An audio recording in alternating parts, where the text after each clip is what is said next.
ಬೇಕಲ್ಲ. ಇದಕ್ಕಿಂತ ಇನ್ನೇನು ನಾ ಹೇಳೋಲ್ಲ.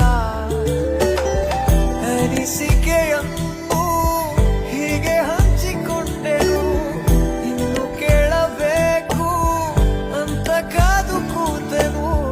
ಮನಸಾರೆ ಮನ ಬಿಚ್ಚಿ ಮಾತನಾಡುವ ಮನಸ್ಸೆಲ್ಲ ನೀನೇ, ಮನಸ್ಸೆಲ್ಲ